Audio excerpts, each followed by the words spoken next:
Welcome to Currents Up Close, and another in a series of programs about education in the Cedar Falls Community School District. And today, again, it's a pleasure for me to welcome Dr. Andy Pattee, Superintendent of Schools of Cedar Falls Community School District. Welcome back. We've got a lot of things to cover. It's a busy time of the year, but today we're going to do two parts of a program. The first part, we're going to do the upcoming vote on the PPEL, Physical Plant and Equipment Levy, which will come up in December, and you'll talk further about that. In the second portion of the program, we're going to be looking at the elementary construction plans for the new school on the west side of the community and school district, and as well as remodeling, redoing some of the other schools, Orchard Hill and North Cedar, to name two. So we'll cover that in the second portion of the program, but we want to get right into the physical plant and equipment levy, Dr. Pattee. And so tell us a little bit about the background of the PPEL vote. Yep, and first and foremost, thanks, Floyd, for having me on the program. It's always a joy to come on and talk about the great things that are going on across our district, so thank you for that. Yes, we have a physical plant and equipment levy that is up for renewal. This is a levy that every 10 years comes back to the community for a public vote. You can see here some of the facts about this levy. It is not an increase in property taxes when you look at renewing the physical plant and equipment levy. It has been in place in our community for 66 years. It was voted in first in 1950, as you can see there, March of 1950, and it takes a simple majority to continue on with this levy. It is an extremely important levy for us. It really focuses in on how do we enhance opportunities for students to learn through technology expenditures, making sure that our buildings are safe and maintained. We have a preventative maintenance plan that's in place to make sure that we are on schedule with our roof repairs and our tuck pointing across all of our buildings across our district, to ensure that those are well maintained for students, our community, for our staff to be able to effectively educate within those buildings. Then finally, the largest component of the physical plant and equipment levy as well is maintaining, upgrading our transportation fleet. We have a schedule where we upgrade, we purchase new buses or other vehicles within the district, and that is a large expenditure within this physical plant and equipment levy as well. Well, basically, a vote will take place in December 6th, as you mentioned. Correct. On December 6th, and it's the only item on the ballot. It's a school election, so therefore it's just at school polling places. Yep. And the polls, again, will be open typical time, 7 o'clock till 8 p.m.? 7 o'clock till 8, correct. And all school polling locations. Yes, all school polling locations, and on one of the slides I think you can see there is information about the polling locations, and certainly is going to be at those school polling locations. A lot of times people ask, with physical plant and equipment levy, what does it do and what is it? And you can see here once again, it really is that voter approved levy that allows us as a district one primary purpose, and that's to ensure that we have infrastructure dollars to be able to purchase and enhance equipment across our district and ensure facilities have that preventative maintenance across the district that they certainly need. Well, one of the issues, of course, that people look at on the physical plant and equipment levy is the fact that it can only be used for the designated items that you talked about. It cannot be part of the general fund. So that's something that should be differentiated, and maybe you can talk about that in a moment here. Yes, that's exactly right. Within our Iowa code, we are very specified. We have dollars that are, and we always call them siloed. We cannot spend any of our dollars unless authorized by Iowa code. And you can see the physical plant and equipment levy cannot be used for anything other than the designated or intended purposes. So it cannot be used for salaries or textbooks or educational programs. It has to be used for the maintenance, technology, or transportation and upgrading of our transportation fleets, because that's what's allowed in Iowa code. Well, those of us who've lived in the district for some time, not quite back to 1950, but close to it, always, in looking at this vote, I think the voters in the district have responded very favorably to it in those times that has come to a vote. And for 66 years, that's been fairly well understood by the patrons and voters in this district. And certainly probably will be no change this year as you look at what you can do with it for the district. How about the funds that can be used? You mentioned you got a little bit of an example you gave us early in the program. So let's talk about some of the possibilities that will come about with this if the vote passes in this year. Yes, you know, this is really an important levy for us as a district, and I think it's been in place for the last 66 years because the district always has a plan. We've created a 10-year plan for using these funds prudently and wisely for the next 10 years, just as we're finishing up our prior 10-year plan. What we really have focused in on and continue to focus in on is technology, to ensure our kids have the right level of technology to enhance their education, to enhance their learning. We are focusing in on, again, those masonry repairs, the concrete and asphalt repairs that needed to take place across our district on an ongoing annual basis. And to make sure that, again, our school grounds, our transportation fleet, our buses are maintained well, are up to date, and certainly are safe. One of the components that I think might come up on a later slide, it's not on this slide, but it really focuses in on safety across our buildings as well, because one of the things we know that we have in place is a plan to have ongoing and concurrent upgrades for some of our technologies, for some of our safety equipment, for some of our camera equipment, to ensure that all of our buildings have that built in on an annual basis. Well, Dr. Andy Pattee, one of the questions that always come up in recent decades anyway would be the 1 cent sales option tax, which has been in place now for a number of years. It was originally a district and a county-wide vote, and then became universal throughout the state as the legislature said, okay, we're going to have it for the entire state for an equitable kind of issue there. So how is this differentiated from the 1 cent option tax, the PPEL vote? Yeah, the physical plant and equipment levy and the dollars that we utilize this for, again, are very targeted within our state Iowa code. And you can see here the PPEL dollars are really focused on that maintenance, vehicle technology. The 1 cent sales tax is really focused more on building construction, remodeling. So those dollars that flow in from the state that are generated across the state really are for those large facility improvement projects that we have that we know are ongoing as a growing district and for a district that has growing enrollment. Right, and one of the issues, the silo or the 1 cent option tax really is no longer a vote because it's been established by the legislature. And is that continuing on for did the legislature keep that going for a number of years? How does that work? Yes, the 1 cent sales tax actually will be in existence through 2029. Okay. There are discussions and ongoing talk about does that get renewed at the legislative level? What does that look like with the renewal? The hope is that is going to be renewed, but right now it sunsets in 2029. The physical plant and equipment levy, again, different levy, doesn't increase taxes, but that is really focused on those preventative maintenance pieces. It's going to focus in on technology enhancements, and it focuses in on our bus and transportation fleets, separate from what the 1 cent sales tax does.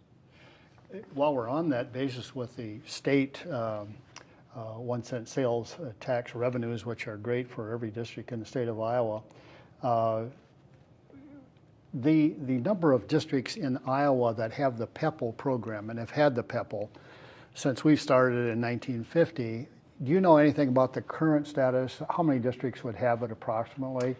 Yeah, actually there's a slide up right now. There are roughly about 72% of districts across the state of Iowa, or 244 districts, that do have a voted PPEL in place. That's very significant because the districts that typically do not have that physical plant and equipment levy have some challenges, have some struggles, aren't able to provide some of those opportunities for students that we hope are in place and continue to be in place, like the technology or the preventative maintenance or buses that are up to date and safe to ensure that they are there for students to get from point A to point B. So if they don't have this, they have to look at other sources, the general fund, which may impact the remainder of the the directives that a district might have and really become somewhat limiting for the districts that do not have it. So the Cedar Falls district is most fortunate to have had this and looking for the vote to continue that in the future. Well, also when we look, Dr. Pattee, that the use again, going back to that, you started out with the program, several slides. Now we have an additional slide here of how PPEL can be used within the district. So let's zero in on some of these specific examples. Yes, and this is again very deliberate, very focused in Iowa code. You have to be able to show how you're using these dollars and specifically what they're going to be used for. And we use those again on purchasing technology equipment and a renewal plan that we have in place that's very well thought out and certainly prudent.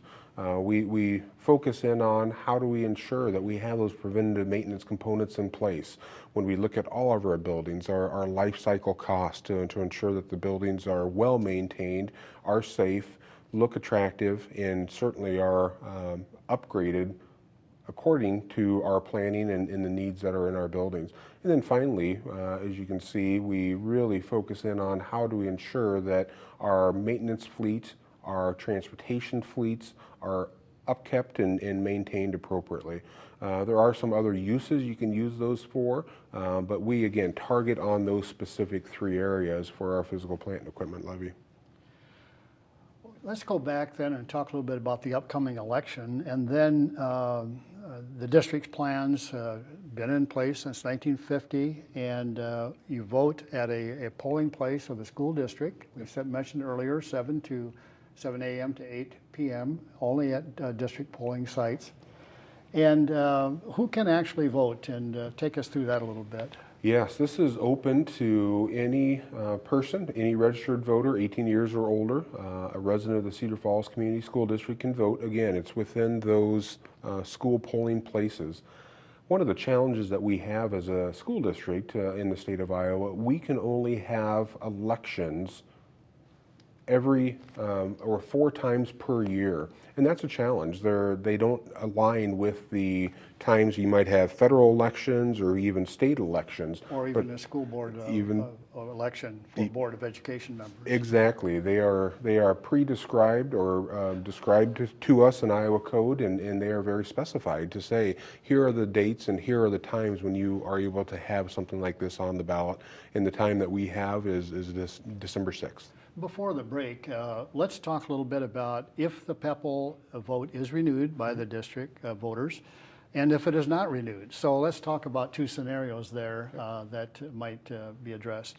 Right, and several different points on this one. If it is renewed, again, this is not an increase in property taxes. This does not increase any kind of levy or dollar amounts for our taxpayers across our community. Again, it's very well thought out as far as how would we use these funds, the 10-year plan that's in place, and making sure that we are focusing on the things that we know is important for students, which is our technology plan, which is safety and security, which is going to be those preventative maintenance components. We know that if it's not successful, there are some challenges with this. That means that we might have to defer some of our preventative maintenance. We might not be able to have those technology components in place for our students for their learning at the levels that we expect them to have excellence in everything that we do. And we know that there might be some safety and security plans that are going to be put to the side because there might not be those funding components. Well, thank you very much. December 6th, the PPEL vote, physical plant and equipment levy, the only item on the ballot, A or nay, and so the district is planning for that, and we thank you for your description of that. When we come back and return to the part of this program on education in Cedar Falls Community School District, we'll be talking about elementary construction.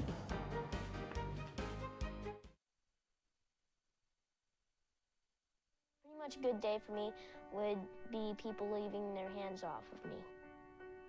I'm always called names. Everywhere that I go, there's always someone calling me names, calling me gay. I've been choked, thrown up against a wall, punched. Nobody's ever tried to help me.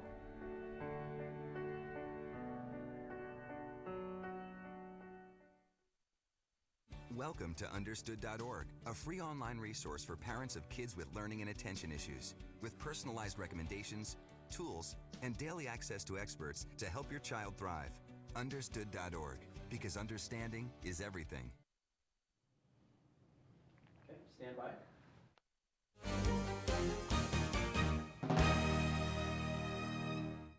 Welcome back to Currents Up Close and the second portion of the program today with Dr. Andy Pattee, Superintendent of Schools of Cedar Falls Community School District. We're going to talk about the planning is underway and actually started for the results of a successful bond referendum to build a new elementary school and to upgrade and update Orchard Hill and North Cedar Elementary Schools.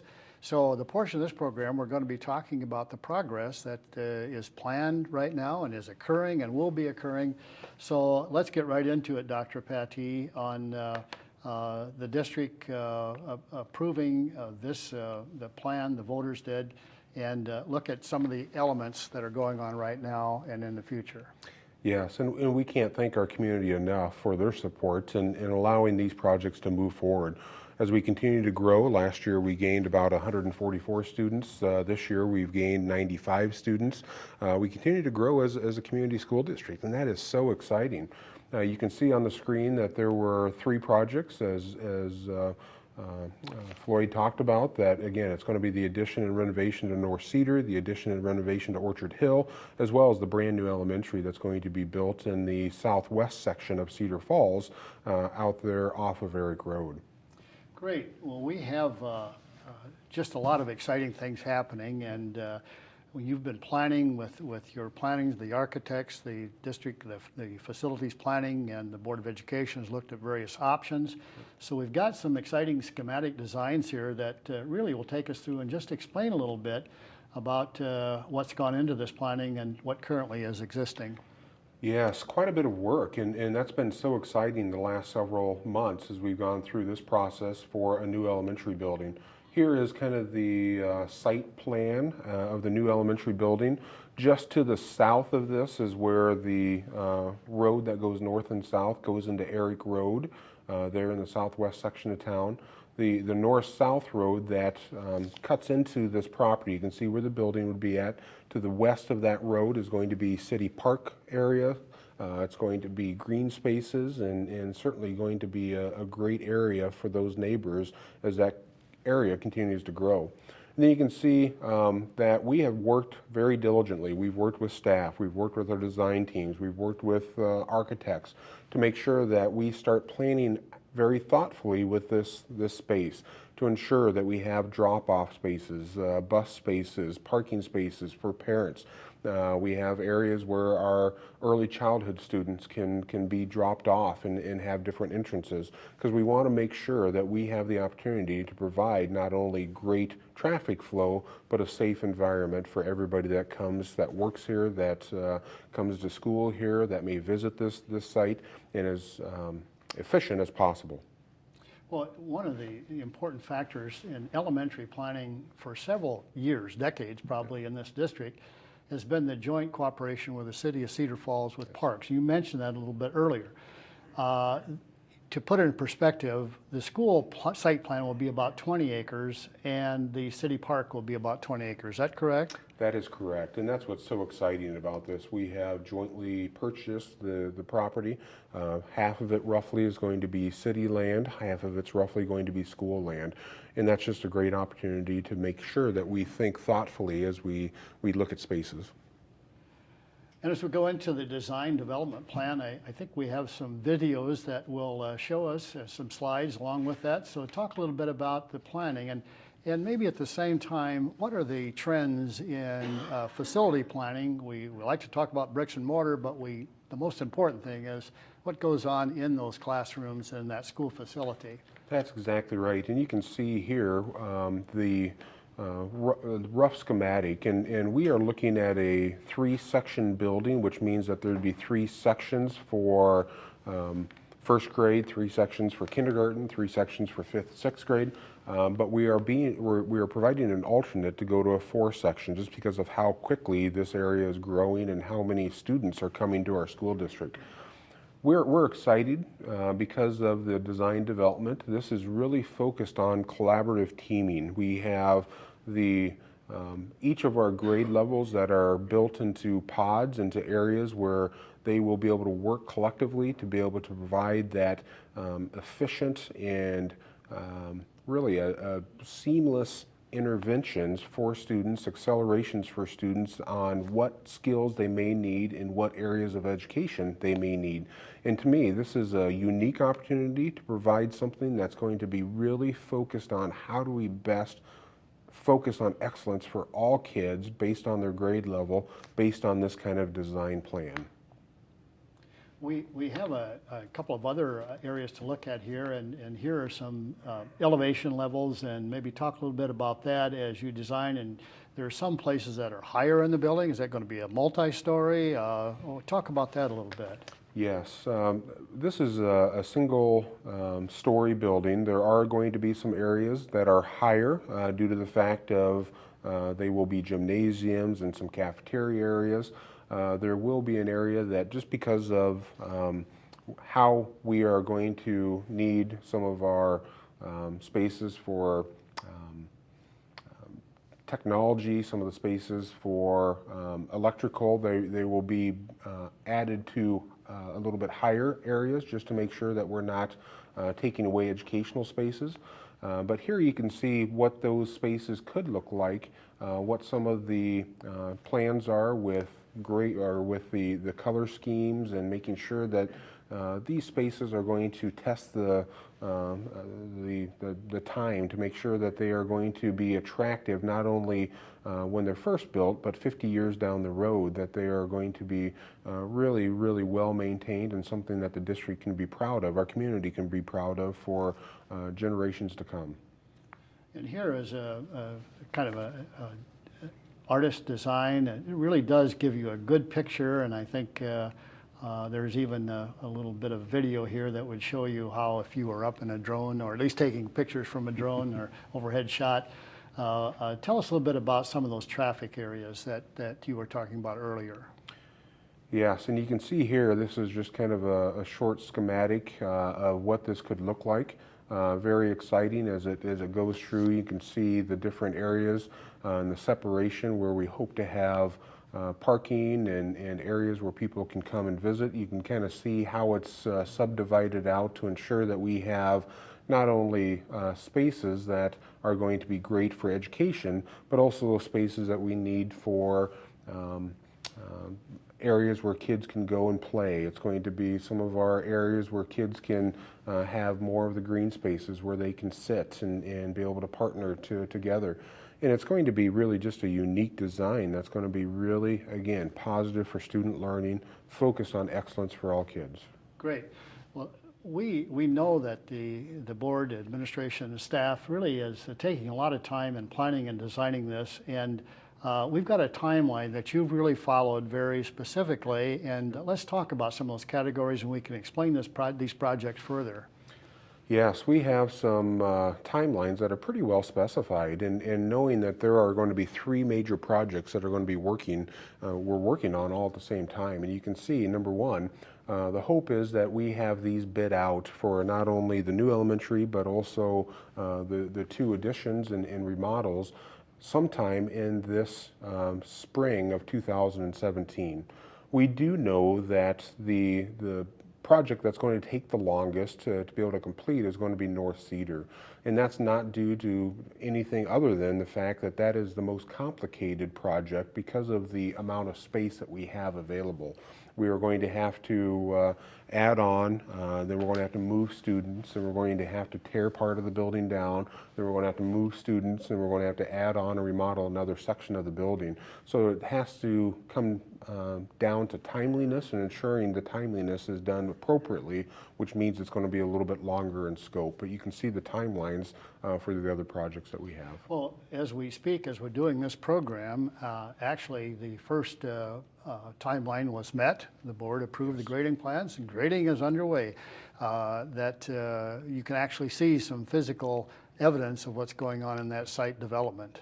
Yeah, and that's very exciting. We have the grading that is ongoing at this time. We have that almost completed and will be completed in the next couple of weeks. And then the next phase with that will be bidding out the project for completion and hopefully having that started probably in March of 2017. Well, let's talk somewhat about the administrator and teachers and staff working on planning and designing. And who are the groups and individuals that are going to be involved in this? I know it's going to take a lot of planning on a large number of people involved with this process. Yes, we have had a large number of people that have been involved with this, and that's part of the excitement, I think, anytime you go through these projects. We have staff involved with this, we have the board involved with this, we have community involved with this. You can see some of the schematics that show not only the work that's going on at Orchard Hill, but also at North Cedar. And again, we have staff from each of those buildings helping to work through those processes and those schematics as well to make sure that they're planned appropriately for students to ensure that we have spaces that are going to be focused on excellence for student learning. So this is Orchard Hill here, and you can see that directly to the south side of this, the lower side, that is the round street. Our hope is that we're going to expand this, so we're going to have a space that's going to allow more students to be served. We also then have the opportunity to have more bus parking and much more safer environment for staff to park, for students to park, for parents to be able to park, which is going to be much different than what we currently have.